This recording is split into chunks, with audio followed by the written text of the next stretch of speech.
اے اندھیرے دیکھ لے منہ تیرا کالا ہو گیا، ماں نے آنکھیں کھول دی گھر میں اجالا ہو گیا۔ بہت خوب، سبحان اللہ۔ میری ماں نے سوئی تابش، میں نے ایک بار کہا تھا ماں مجھے ڈر لگتا ہے۔ اے میری قوم کے نوجوانوں، جس نے جو پایا ہے ماں باپ کی خدمت سے پایا ہے، کامیابی کرنے کا ارادہ ہے، کامیابی چاہتے ہو تو اپنی زندگیاں ماں باپ پر قربان کر دو، نچھاور کر دو۔ اللہ نے جنت ماں کے قدموں میں رکھی ہے، بیگم کے قدموں میں نہیں۔ بزرگ فرماتے ہیں اگر جنت بیوی کے قدموں میں ہوتی ہر جوان جنتی ہوتا۔ اسی لیے اللہ نے جنت ماں کے قدموں میں رکھی ہے، کوئی جنتی ہے، سمجھ رہے؟ اگر اس کے قدموں میں ہوتی ہر ایک ہوتا۔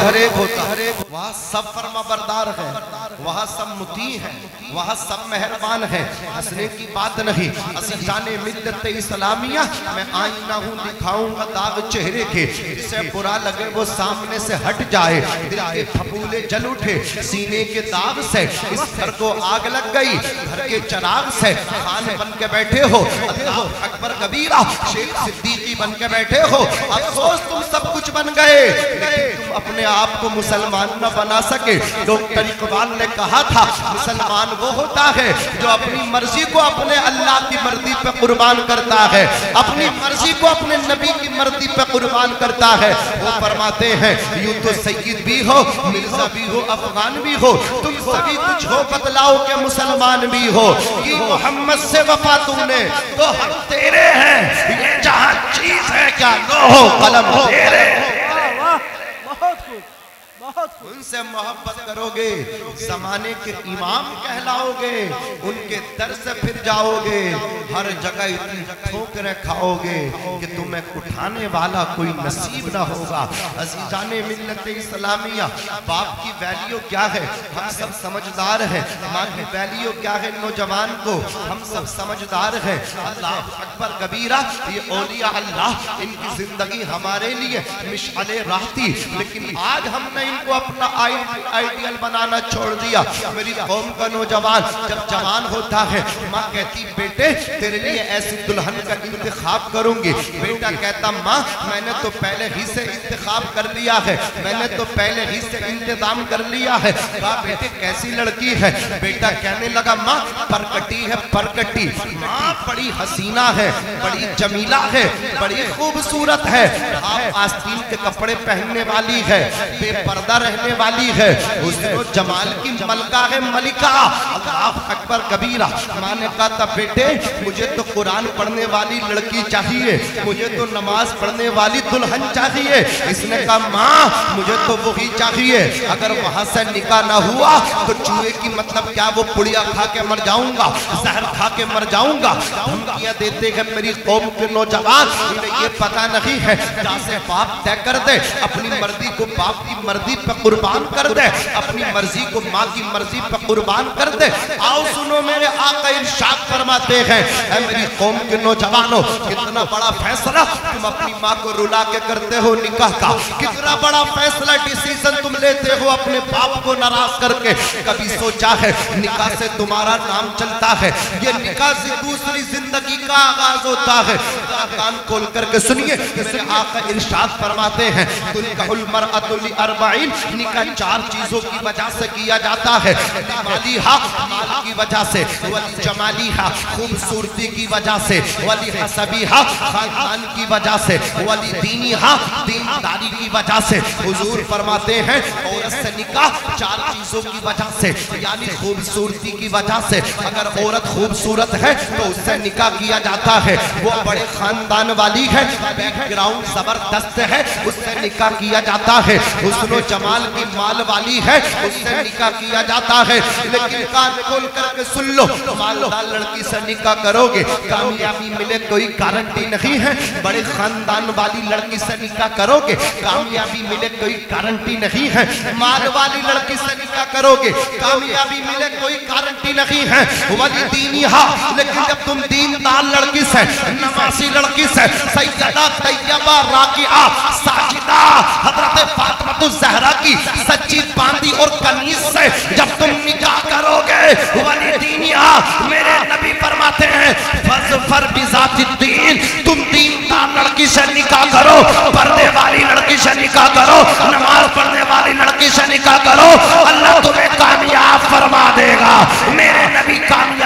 ضمانت دے رہے ہیں، ہے قول محمد قول خدا، فرمان بدلا جائے گا، بدلے گا زمانہ لاکھ مگر قرآن بدلا جائے گا۔ نعرہ تکبیر، نعرہ رسالت، یا رسول اللہ، دین محمد، زندہ باد، زندہ شریعت باد، مصطفیٰ، زندہ باد، زندہ باد، نعرہ تکبیر، اللہ اکبر، نعرہ رسالت۔ یا رسول اللہ۔ تھوڑی سی آواز بڑھوا دیں، توجہ ہے آپ کی، بات سمجھ میں آ رہی ہے؟ دوسرا موضوع چھیڑ دوں، یہ اسی پہ کروں؟ میرے بھائی یہ بہت بڑا المیہ ہے، آج پریشانی ہے۔ آپ ذرا دیکھیں پورے ہندوستان میں اس قدر ماحول نازک چل رہا ہے، لیکن مسلمان اپنی رسم و رواج نبھا رہا۔ رسم و رواج، وہ غریبوں کی بچیاں ان کے سروں میں سفیدی اتر کے آ گئی، انہیں کوئی نکاح میں لانے تیار نہیں ہے، سب بھوکے بھیڑیے ہیں، دولت کے بھوکے بیٹھے ہیں یہاں، مال ہو انہیں لڑکی پسند ہے، چلتی ہے، لیکن آؤ میں تمہیں بتاتا ہوں یہی مذہب اسلام ہے۔ ذرا حضرت عمر ابن خطاب کی زندگی دیکھتے چلیے، اللہ نے آدھی دنیا کا حکمران بنایا، 22 لاکھ مربع میل پہ آپ کا سکہ چلتا تھا، اسلام کا جھنڈا لہرایا حضرت عمر ابن خطاب، فاروق اعظم رضی اللہ تعالی عنہ نے۔ حضرات گرامی، یہ حضرت عمر ابن خطاب ہیں، آپ آدھی دنیا کے بادشاہ وزیر اعظم بن کے رات میں آرام نہیں کرتے تھے بلکہ گشت کرتے تھے، کوئی بھوکا ملتا تھا اسے کھانا کھلاتے تھے، کوئی پیاسا ملتا تھا اسے پانی پلاتے تھے، کوئی درد مند ملتا تھا اس کے درد کو ہلکا کرتے تھے، اس کے زخم پہ مرہم و پٹی کیا کرتے تھے۔ یہ حضرت عمر ابن خطاب فاروق اعظم ہے۔ آپ ارشاد فرماتے ہیں مدینے کی سرزمین تھی، میں رات کے وقت میں ایک مکان کے قریب اللہ اکبر کبیرہ کھڑا ہوا تھا، اچانک کیا دیکھتا ہوں ایک شخص کی سواری آئی اور وہ کوئی معمولی انسان نہ تھا بلکہ وہ مصطفیٰ جان رحمت کا سچا عاشق تھا، جن کو دنیا سیدنا ابو بکر صدیق کے نام سے جانتی ہے، امیر المومنین ابو بکر صدیق۔ پتہ یہ چلا وہ امیر المومنین ہیں، وہ ایمان والوں کے امیر ہیں، بے ایمانوں کے امیر نہیں ہیں۔ سبحان اللہ، ہم ایمان والے ہیں، ہم فخر سے کہتے ہیں نگر نگر ڈگر ڈگر ابو بکر سبحان اللہ، خلیفہ بلا فصل ابو بکر عزیزان ملت اسلامیہ۔ حضرت عمر ابن خطاب فرماتے ہیں سیدنا ابو بکر صدیق کی سواری آئی، آنے کا انداز یہ تھا نبی کا وصال ہو چکا تھا، ابو بکر صدیق خلیفہ تھے، آپ کے کاندھوں میں دو جھولیاں پڑی ہوئی تھی، ایک جھولی میں روٹی کے ٹکڑے تھے، ایک جھولی میں سالن تھا اور ہاتھ میں پانی کا برتن تھا۔ حضرت عمر ابن خطاب نے سلام کیا، حضرت امیر المومنین ابو بکر صدیق نے سلام کا جواب دیا۔ حضرت عمر ابن خطاب نے پوچھا اے سیدنا امیر المومنین ابو بکر صدیق کہاں کے ارادے ہیں، جھولیوں میں کیا ہے؟ پتہ چلا روٹی کے ٹکڑے، سالن اور پانی کا برتن۔ حضرت عمر ابن خطاب نے پوچھا اس رات کے وقت میں کہاں لے کر کے جا رہے ہیں؟ اگر گاؤں کا مکھیا بن جا تو اس کو حضرت ابو بکر کو پڑھنا چاہیے، اگر کوئی M P M L A بنے حضرات گرامی اسے عمر ابن خطاب کی زندگی کو پڑھنا چاہیے۔ عزیزان ملت اسلامیہ، حضرت عمر ابن خطاب نے جب پوچھا تو ابو بکر صدیق نے کہا یہ جو سامنے والا گھر ہے اس گھر کے اندر ایک بیوہ عورت ہے، اس کے چند بچے ہیں جو یتیم ہیں، اس خاتون کے سر سے اس کے شوہر کا سایہ اتر گیا، اس کے شوہر کے انتقال ہو گیا، اس کے گھر کے جتنے اخراجات ہیں اس کی ذمہ داریاں ابو بکر نے اپنے اوپر لے رکھی ہیں۔ میں اس کے بچوں کو کھانا دینے کے لیے جا رہا ہوں، اس کے بچوں کو اللہ اکبر کبیر یہ طعام پیش کرنے جا رہا ہوں۔ سیدنا عمر ابن خطاب کی نظر اب چہرے سے ہٹ کے ابو بکر کے پیروں پہ پڑ گئی، جب پیر دیکھے قدم شریف دیکھے تو سیدنا ابو بکر صدیق کے پیروں میں جوتیاں نہیں تھی، برہنہ پیر تھے۔ حضرت عمر ابن خطاب چونک پڑے اور چونک کر کے کہتے ہیں اے امیر المومنین ابو بکر صدیق ذرا یہ تو بتائیں، بہت اچھا کام کر رہے رہے ہیں آپ, غریبوں کی مدد کر رہے ہیں آپ, لیکن ننگے پیر آنے کا ریزن کیا ہے, ننگے پیر آنے کا سبب کیا ہے؟ تو رو کر کے بولے ابو بکر صدیق, اے عمر ابن خطاب فاروق اعظم, دراصل وجہ یہ ہے جب میں اپنے گھر سے نکلتا ہوں اس بیوہ عورت کے گھر کی طرف, تو راستے میں چند غریبوں کے مکان پڑتے ہیں, وہ پورا دن کام کرتے ہیں, پورا دن کام کرتے محنت کرتے ہیں, شام کو تھک تھکا کر کے سو جاتے ہیں. میں اس ڈر کی وجہ سے ننگے پیر آتا ہوں, کہیں میری جوتیوں سے آواز پیدا ہو جائے اور وہ آواز ان مزدوروں کی نیند کو ڈسٹرب نہ کر دے, ان کی نیندوں کو خراب نہ کر دے. اس وجہ سے ننگے پیر آ رہا ہوں. مسلمانوں, اکبر کبیرہ, اپنے یہاں ہندوستان میں تم رہتے ہو, یہاں سے محبت کرتے ہو, یہاں جو اللہ اکبر کبیرہ لوگ گزرے ان کی زندگی کو پڑھا کرو. حضرت گرامی کولکاتہ کی سرزمین سے ایک اعلان کیا تھا, اور وہ اعلان کسی اور کا نہیں تھا, وہ گاندھی جی کا اعلان تھا. انہوں نے کہا تھا اگر تم بھارت کو سونے کی چڑیا دیکھنا چاہتے ہو تو کسی اور کا قانون لاگو مت کرنا, ابو بکر صدیق کا قانون لاگو کر دینا. جیسے ابو بکر نے خلافت کی تھی, اگر ہم بھی اسی طرح سے یہاں کام کریں گے تو یہ بھارت سونے کی چڑیا بن کے رہے گا. عزیزان ملت اسلام, یہ ہے سیدنا ابو بکر صدیق کی زندگی. سبحان اللہ, سبحان اللہ. مجمع میں کسی کو نعرہ یاد کو لگا دو یار. اللہ اکبر, اللہ اکبر, یا رسول اللہ, یا رسول اللہ. زندہ باد, زندہ باد, تاج الشریعہ, تاج الشریعہ, تاج الشریعہ, تاج الشریعہ. اللہ اکبر, یا رسول اللہ. اللہ سلامت رکھے. توجہ ہے آپ کی, آپ ڈر گئے, کوہرے سے ڈر گئے آپ. تقریر سننے یا کھا رہے ہیں؟ سمجھ میں آ رہی ہے بات میری؟ ارے کچھ تو بولو اللہ کے بندو, گردن ہی ہلا دو, تھوڑا رسپون تو ملنا چاہیے. میں سمجھوں کہ بات سمجھ میں آ رہی. آپ شاید ناراض ہو گئے, آپ کی چائے میں نے ختم کر دی, لیکن چائے والا بھیا پھر بھی تیار ہے. ایک اشارے کی ضرورت ہے, پھر سیل پہ سٹارٹ ہو. اللہ سلامت رکھیں ان چائے والوں کو اور پینے والوں کو. ذرا محبت سے کہتے ہیں سبحان اللہ. اللہ سرکار کے فیضان سے آپ کو مالا مال فرمائے. عزیزان ملت اسلامی, بس بات کو سمیٹنے کے قریب ہوں. عرض کر رہا تھا میرے عزیزو, سیدنا ابو بکر صدیق رضی اللہ تعالیٰ عنہ نے اس طرح خلافت کی 2 سال 6 مہینے. حضرت عمر ابن خطاب 12 سال کچھ ماہ آپ نے خلافت کی. رات کو سوتے نہیں تھے. ایک دن مسلح پہ بیٹھ کے پوری رات روئے. غلام نے پوچھا حضرت کوئی گھٹنا گھٹ گئی؟ بولے ہاں, سر شام میں خبر ملی تھی کہ ایک غریب آدمی بکری چرا رہا تھا جنگل میں, اس کی بکری کا پیر سوراخ میں پڑ کے ٹوٹ گیا. میں اس وجہ سے رو رہا ہوں کہ میں تو بادشاہ ہوں, میں تو ذمہ دار حکمران ہوں.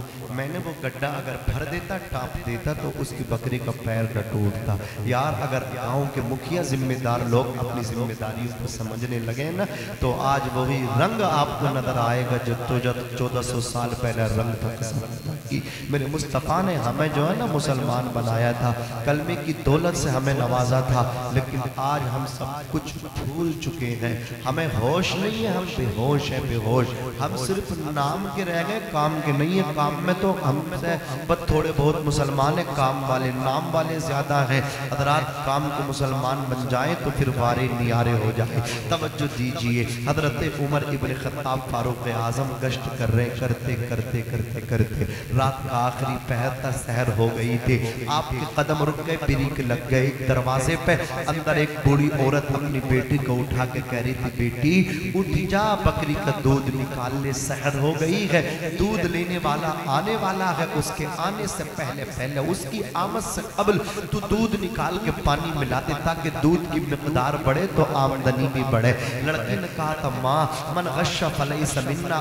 حضرت عمر اپنی ہر بیان میں منع کرتے فرماتے کہ دھوکہ نہ دو، ملاوٹ نہ کرو، ملاوٹ کرنے والا ہم میں سے نہیں ہے۔ تو ماں نے کہا تھا بیٹی عمر یہاں دیکھ تھوڑے رہی ہے، عمر یہاں موجود تھوڑے ہی ہے، حاضر تھوڑے ہی ہے، اتنا سننا تھا۔ تو بیٹی نے کہا تھا ماں یہ سچ ہے عمر نہیں دیکھ رہے ہیں، لیکن عمر کا خدا تو دیکھ رہا ہے۔ اتنا سننا تھا، وہ عورت خاموش ہو گئی۔ حضرت عمر دروازے پہ ساری باتیں سماعت کر رہے تھے، نام پتہ سب نوٹ کیا۔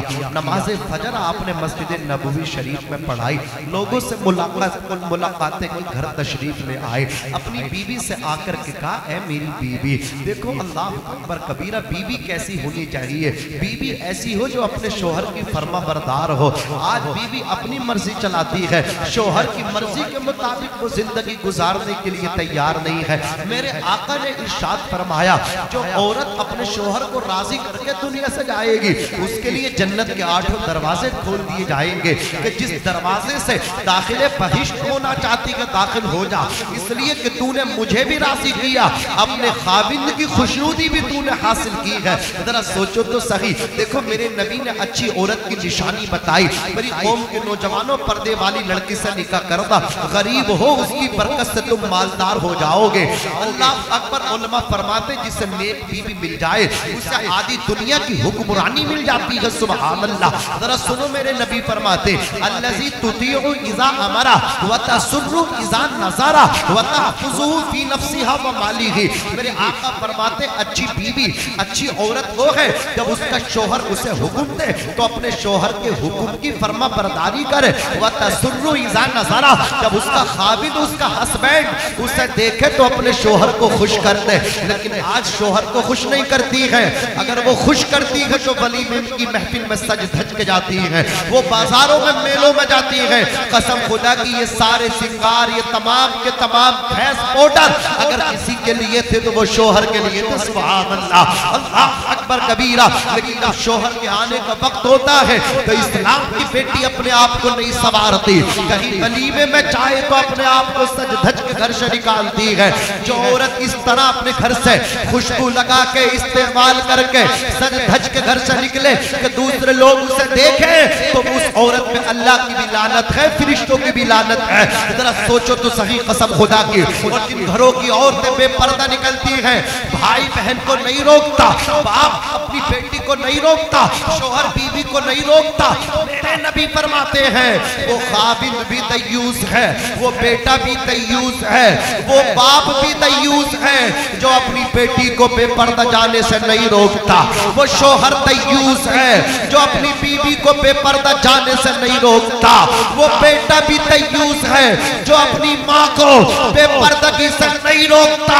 اور سن لو، دیوس کی نہ نماز قبول ہے نہ روزہ قبول ہے، بے پردہ ماں نکلے گی نماز بیٹے کی قبول نہیں ہوگی، بے پردہ بیوی نکلے گی روزہ شوہر کا قبول نہیں ہوگا، بے پردہ بیٹی نکلے گی نماز برباد باپ کی ہو جائے گی۔ اور کان کھول کر کے سن لو، کون سی خوش فہمی میں تم جی رہے ہو؟ تم اپنے گھروں میں حضور کی شریعت کا نظام نافذ نہ کر سکے، تمہاری بیٹیاں بے پردہ، تمہاری بیویاں بے پردہ، تمہاری مائیں بے پردہ۔ قیامت کے دن جب ایک عورت کو حکم دیا جائے گا کہ اس نے بے پردہ زندگی گزاری، رسول اللہ کی شریعت کی دھجیاں اڑائی، اس کے لیے حکم ہو چکا ہے حکم ربی کہ اس کو جہنم میں بھیجا جائے، وہ عورت کہے گی یا اللہ میرے بیٹے کو بلایا جائے، میرے باپ کو بلایا جائے، میرے شوہر کو بلایا جائے۔ اللہ اکبر کبیرہ، اس کے باپ کو بلایا جائے گا، اس کے بیٹے کو بلایا جائے گا،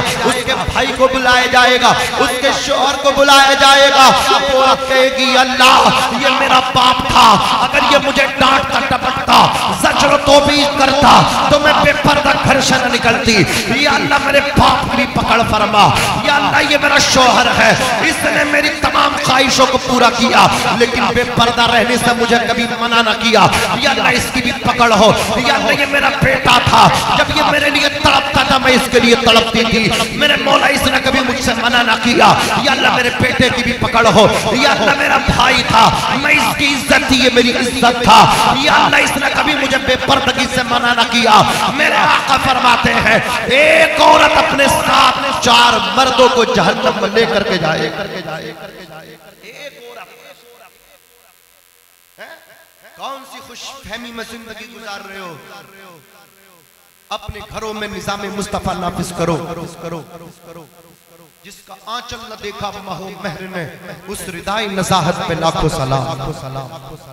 اور زندگی گزرواؤ اپنی بیٹیوں کو، اپنی بہنوں کو، اپنی بیویوں کو، ان سے کہو تمہاری عزت پردے میں ہے، بے پردے میں نہیں۔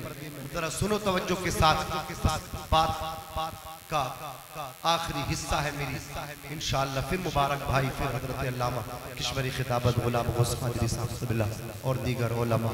بڑا اچھا پروگرام آپ حضرات سماعت کر رہے ہیں، ذرا محبت سے کہہ دیں سبحان اللہ۔ تو عورتوں کو کیا چاہیے کہ اگر وہ اللہ کی نظر میں رسول اللہ کے یہاں معزز بننا چاہتی ہیں، وَتَسُرُّ إِذَا نَظَرَ، جب اس کا شوہر اسے دیکھے تو شوہر کو خوش کر دے۔ کر رہی ہیں شوہر کو خوش؟ شادی سے پہلے آنکھیں ہو رہے ہیں، شادی کے بعد الٹی ہیں، الٹی چل رہی ہے، سننے تیار نہیں ہے۔ سمجھ رہے ہیں آپ؟ وَتَحْفُظُهُ فِي نَفْسِهَا وَمَالِهِ، وہ عورت اپنی عزت کی بھی حفاظت کرے، اپنے شوہر کے مال کی بھی حفاظت کرے شوہر کی عدم موجودگی میں۔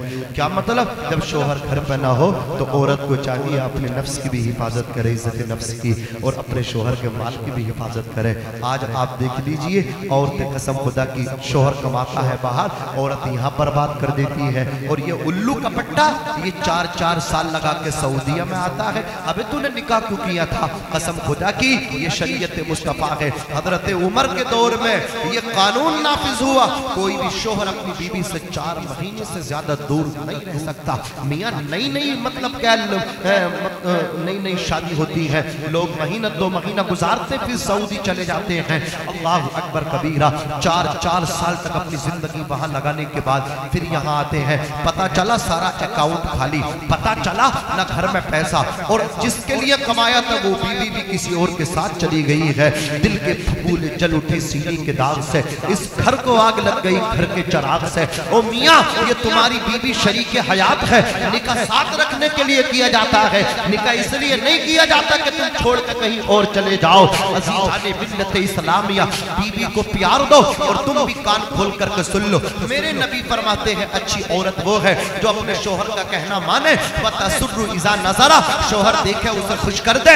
وَتَحْفُظُهُ فِي نَفْسِهَا وَمَالِهِ، اور شوہر کی عدم موجودگی میں جب شوہر گھر نہ ہو تو اس کے مال کی بھی حفاظت کرے اور اپنی عزت کی بھی حفاظت کرے۔ عزیزان ملت اسلامیہ، جس نے جو پایا ہے غریبوں کی خدمت کرنے سے پایا ہے۔ حضرت عمر ابن خطاب گھر پہ تشریف لائے، اپنی بیوی سے کہا شریک حیات سنو، اللہ کا کرم ہو گیا، لڑکی کا انتظام ہو گیا، ذرا مچل کے کہہ دو سبحان اللہ، اور تڑپ کے کہہ دو سبحان اللہ۔ آج تم بھی اپنے بیٹوں کو نکاح دیکھنا چاہتے ہو، اللہ 2 روپے عطا فرما دے تو بڑی باتیں کرنے لگ جاتے ہو۔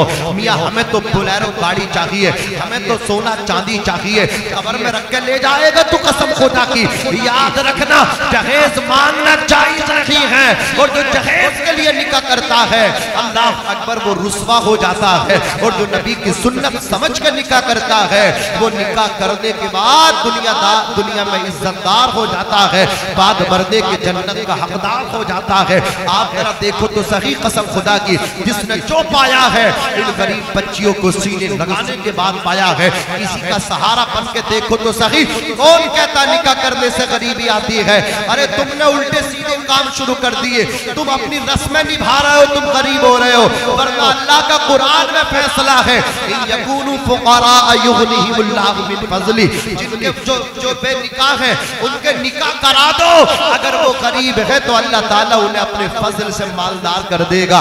نکاح کرنے سے وسعت آتی ہے، نکاح کرنے سے امیری آتی ہے، لیکن آج غریب ہوتا چلا جا رہا ہے۔ ایک دن کا نقلی راجہ بننے کے لیے آپ نے کتنا قرض پہ پیسے لے کر کے نکاح کرتا ہے، اس کے بعد سب لوگ کھا کے چلے جاتے ہیں، پھر یہ گدھوں کی طرح قرض اتارتا رہتا ہے۔ عزیزان ملت اسلامیہ، کامیابی یہ نہیں ہے، کامیابی یہ ہے کہ نکاح کو سستا کرو، نکاح کو آسان کرو، رسول کائنات کی شریعت کے مطابق نکاح کرو۔ اور ذرا دیکھو بس ایک نکاح اور سنو، مکہ کی سرزمین ہے، ایک نوجوان نکلا، تاریخ میں ان کا نام ہاشم ہے، جب وہ یثرب پہنچے تجارت کے لیے ملک شام جا رہے تھے، ایک عورت پہ ان کی نظر پڑی، جب عورت پہ پہ ان کی نظر ٹائم دکھا دی، جب عورت پہ ان کی نظر پڑی اللہ اکبر کبیرہ، تو آپ نے دیکھا وہ عورت اللہ اکبر کبیرہ اپنی شوق میں بیٹھی ہوئی ہے۔ جیسے ہی حضرت ہاشم کی نظر پڑی اس عورت کو آپ نے پیغام نکاح دیا، پتہ چلا وہ عورت بیوہ ہو چکی ہے، اس کے شوہر کا انتقال ہو چکا ہے۔ اس عورت نے کہا میرے شوہر اول فوت ہو گئے، مجھے عقد ثانی نہیں کرنا ہے۔ منفی جواب دیا۔ ان کی سہیلیوں کو پتہ چلا، سہیلیوں نے آ کر کے کہا اے فاطمہ تم نے یہ غلط کام کیا ہے، تمہیں ایسے لڑکے سے نکاح کو منع نہیں کرنا چاہیے، حسین و جمیل ہے وہ لڑکا، مال والا ہے وہ لڑکا، حسب والا ہے وہ لڑکا، کیا کمی ہے اس کے اندر؟ اللہ اکبر کبیرہ، مکے کا تاجر ہے وہ، مکے کا رئیس ہے وہ۔ جب سہیلیوں نے ان کو سمجھایا، ان کی توجہ دلائی، تو انہوں نے پھر مثبت جواب دے دیا، پوزیٹیو جواب دے دیا۔ نکاح ہوا حضرت ہاشم کا۔ یہ حضرت ہاشم کون ہے؟ عبد مناف کے 4 بیٹے تھے، عبد شمس، مطلب، نوفل، اور چوتھے بیٹے کا نام تھا عمر۔ حضرات یہی عمر ہاشم سے مشہور ہوئے۔ اب ہاشم کی وجہ تسمیہ کیا ہے؟ ہاشم اس لیے ان کو کہا جاتا ہے، مکے میں قحط پڑ گیا، ان کا مال تجارت جب ملک شام سے مکے میں آیا انہوں نے بیچا نہیں، سارا گندم پسوا کر کے، روٹیاں بنوا کر کے، اپنے اونٹ سوا کروا کے، ان کا سالن بنوا کے، روٹیوں کے ٹکڑے کر کے اس اونٹوں کے سالن میں ملا کر کے تمام غریبوں کو کھلایا، تمام بھوکوں کو کھلایا۔ روٹی کے ٹکڑے کو حشم کہتے ہیں اور اس سونپ کے بانٹنے والے کو ہاشم کہتے ہیں۔ عبد مناف نے تو نام عمر رکھا تھا لیکن انہوں نے غریبوں کو کھانا کھلایا تو یہ ہاشم سے مشہور ہو گئے۔ سبحان اللہ، یہی حضرت ہاشم ہے۔ نکاح ہو گیا اور رشتے میں نبی کے پردادا ہے، عورت کا نام فاطمہ، نبی کی پردادی کا نکاح ہوا۔ وہ نور مصطفیٰ حضرت ہاشم کی پشت سے نکلا اور حضرت فاطمہ کے شکم میں پہنچ گیا۔ شکم مادر میں چند دن ہوئے حضرت ہاشم کا انتقال ہو گیا۔ حضرت فاطمہ بہت روئی لیکن آخرکار وہ وقت آیا، پورا ٹائم گزارنے کے بعد میرے نبی کا نور اپنی ماں کے شکم میں اب دنیا کے اندر تشریف لے کر کے آیا۔ اب وہی نور جو شکم مادر میں بشکل حمل تھا، شکم مادر سے باہر بچے کی پیکر میں تشریف لائے۔ اللہ اکبر کبیرہ، وہ بچہ نہایت ہی خوبصورت، بچہ نہایت ہی حسین و جمیل، لیکن اس کے سر کے بال سفید تھے، کالے نہیں تھے۔ اہل یثرب آ کر کے کہتے تھے مدینے والے بچہ خوبصورت ہے، ھذا شیبہ، اس کے سر کے بال سفید ہیں۔ اللہ تعالیٰ نے اسے بزرگ بنا کر کے پیدا کیا ہے، بوڑھا بنا کر کے پیدا کیا ہے۔ یہی حضرت شیبہ جب بڑے ہو گئے اپنے دوستوں کے ساتھ جنگل میں شکار کھیلنے جاتے تھے۔ ان کے دوست جب کمان سے تیر پھینکتے تھے ان کے تیر خطا کر جاتے تھے، لیکن حضرت شیبہ جب تیر مارتے تھے نبی کے دادا ان کا تیر خطا نہیں کرتا تھا، نشانے پہ جا کر کے لگتا تھا۔ ان کے دوست کہتے تھے شیبہ ہمارے تیر خطا کرتے ہیں، تمہارا تیر نشانے پہ جا کر کے لگتا ہے، وجہ کیا ہے؟ کہاں سیکھ کے، کہاں ٹریننگ لے کر کے آتے ہو؟ فرماتے ہیں کہیں سیکھ کے نہیں آتا، کہیں ٹریننگ لے کر نہیں آتا، یہ میرا تیر جو نشانے پہ جا کر کے لگتا ہے اس میں شیبہ کا کمال نہیں ہے بلکہ میری پیشانی میں نبی آخر الزمان کا نور ہے، اس نور محمدی کی برکت ہے، میرا تیر نشانے پہ جا کر کے لگا کرتا ہے۔ سبحان اللہ سبحان اللہ۔ جب یہی خبر مکے کی سرزمین پہ آئی تو شیبہ کے چچا مطلب پہنچے اور فاطمہ سے بھتیجے کو لیا لے کر کے مکہ آئے۔ مکے والے اس بچے سے متعارف نہ تھے، نون اسٹاپ راجدھانی کی طرح دوڑنے کی کوشش کر رہا ہوں، مجھے پتہ ٹائم ہو گیا، اب ذرا توجہ دیجئے، بات کو ختم کر لو۔ حضرت شیبہ جب آئے ہیں مکہ، چچا آگے ہیں اور شیبہ پیچھے ہے۔ مکے والوں نے کہا ھذا عبد المطلب، عبد کی نسبت مطلب کی طرف، مطلب یہ ہوا یہ عبد المطلب کا غلام ہے، یہ مطلب کا غلام ہے، ھذا عبد المطلب، یہ عبد المطلب ہے، مطلب کے غلام ہے۔ کتنے خوبصورت ہے، دیکھو سر کے بال سفید ہے، ارے بچپن میں سفیدی بالوں میں ہے، سبحان اللہ۔ اب یہی عبد المطلب قسم خدا کی دنیا جانتی ہے، پورے مکے کے سردار بن کر کے چمکے، مکے کے کعبے کے متولی بن کے چمکے، سردار قریش بن کے چمکے۔ اللہ نے یہ جذبہ دیا، اللہ نے اپنی ذات پہ یہ بھروسہ دیا۔ اب رہا جب خانے کعبے کو شہید کرنے کے لیے آیا تو بقرعید کے مطلب کا قافلے نے آپ کی اٹھا لی، سپاہیوں نے حضرت عبد المطلب چھڑانے کے لیے گئے تو ابراہ نے سمجھا یہ اللہ کے گھر کے بارے میں بات کریں گے، آپ نے کہا مجھے میری بکری دے دو۔ ابراہ کو تعجب ہوا، کہنے لگا میں تو تمہیں عقل مند سمجھتا تھا، تم خانے کعبے کے بارے میں بات چیت کرو گے۔ عبد المطلب فرماتے یار میں بکریوں کا مالک ہوں، بکریوں کی بات کر رہا ہوں، کعبے کا مالک میرا خدا ہے۔ ہے خدا اس کی حفاظت کرے گا. سبحان اللہ. فانوس بن کے جس کی حفاظت ہوا کرے وہ شمع کیا بجھے جسے روشن خدا کرے. وہ شمع کیا بجھے جسے روشن خدا کرے. عزیزان ملت اسلامیہ یہی جناب حضرت عبد المطلب ہے. انہیں خواب آیا اے عبد المطلب اللہ کے گھر کے اندر ایک کنواں ہے جس کو آب زمزم کا کنواں کہتے ہیں جو اسماعیل کے قدموں سے نکلا تھا. اس کو تر و تازہ کر دو. آپ نے کاندھے پہ کدال رکھا. کھودنے کے لیے پہنچے. مکے والوں نے روک دیا. آپ نے پیچھے مڑ کے دیکھا ایک بیٹا آپ کا کھڑا تھا. آپ اپنے دل میں نظر مانتے ہیں یا اللہ مجھے 10 بیٹے دے گا تو ایک بیٹا تیرے گھر کے سامنے لا کے تیری رضا کے لیے ذبح کروں گا. کاش میرے 10 بیٹے ہوتے تو آج میں آب زمزم کا کنواں نکال دیتا. یہ مکے والے مجھے نہ روکتے. آپ نے نظر مان لی. آپ نے مختلف نکاح کیے مختلف اوقات میں. اللہ نے آپ کو 10 نہیں بلکہ 11 بیٹے عطا فرمائے. بعض لوگوں نے 12 کا قول بھی کیا ہے.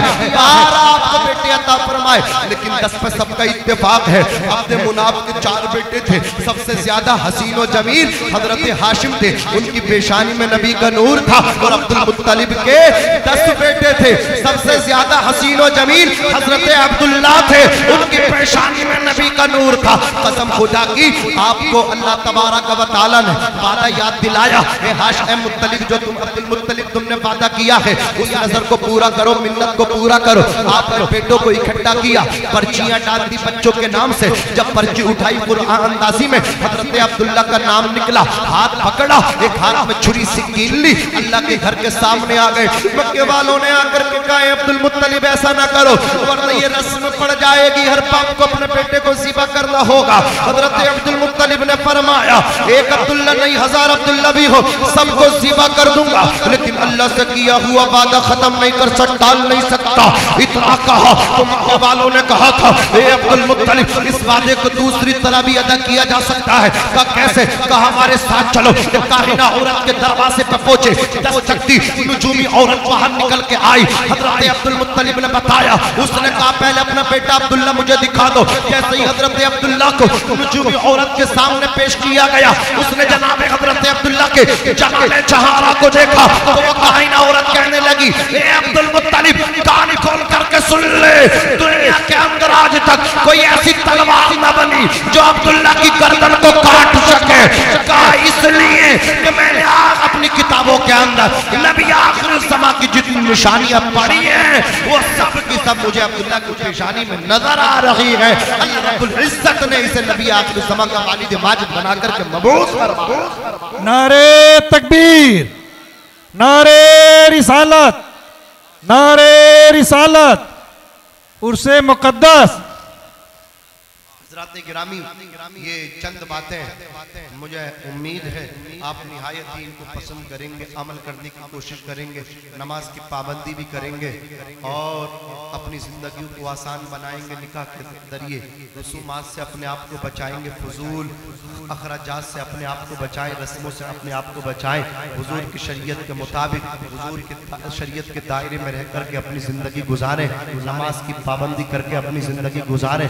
سرکار غوث پاک نے فرمایا جو بے نمازی ہے اسے مسلمانوں کے قبرستان میں بھی نہ دفنایا جائے. سلطان باہو فرماتے بے نمازی سے خنزیر بھی پناہ مانگتا ہے. شیخ سعدی فرماتے بے نمازی کو قرضہ نہ دو. جو اللہ کا قرض ادا نہیں کر رہا وہ تمہارا قرضہ کیسے واپس کرے گا. یاد رکھنا نماز پڑھنے سے چہرے پر نور آتا ہے. نماز قبر میں اللہ اکبر تمہاری روشنی کے لیے چراغ ہے. نماز پڑھیں والدین کی خدمت کریں نکاح کو آسان کریں. حضرت عمر ابن خطاب فاروق اعظم نے اپنی بیوی سے کہا تھا سنو لڑکی کا آج انتظام ہو گیا. کل کیسی لڑکی؟ کہا غریب ہے یتیم ہے باپ نہیں ہے لیکن دیندار بہت ہے. میں نماز پڑھانے جا رہا تھا ماں کہہ رہی تھی دودھ نکال کے پانی ملا دے. دودھیا کے آنے سے پہلے تو لڑکی نے کہا تھا عمر منع کرتے. ماں نے کہا عمر نہیں دیکھ رہے. لڑکی نے کہا عمر کا خدا تو دیکھ رہا ہے. اتنا سننا تھا قسم خدا کی. حضرت عمر ابن خطاب فرماتے ہیں جو لڑکی خدا سے اتنے ڈرنے والی ہو، آج عمر ابن خطاب اسی کو اپنے گھر کی بہو بنائے گا۔ میں موضوع لڑکی تلاش کر رہا تھا، نہیں مل رہی تھی یار، آدھی دنیا کے وہ وزیر اعظم تھے، وہ حکمران تھے، لیکن جب بیٹے کا نکاح کر رہے ہیں کیسی لڑکی کے ساتھ جو یتیم ہے، مال دیکھ کے نہیں دیندار دیکھ کر کے۔ اللہ تبارک و تعالی ہمیں بھی دین کی سمجھ عطا فرمائے، پروردگار عالم سرکار کے فیضان سے ہم سب کو مالا مال فرمائے۔ میں بھی پڑھتا ہوں، آپ بھی پڑھیے گا۔ استغفر اللہ ربی من کل ذنب واتوب الیہ، سینے دل میں جمال یار کا ناسور ہے، مرہم یادی نبی سے درد غم کا پور ہے، نقطہ ہر فکر جو مثل قبر معمور ہے، اے رضائی احمدی نوری کا فیض نور ہے، ہو گئی میری غزل بڑھ کر قصیدہ نور کا، وما علینا الا البلاغ۔ السلام علیکم ورحمۃ اللہ وبرکاتہ۔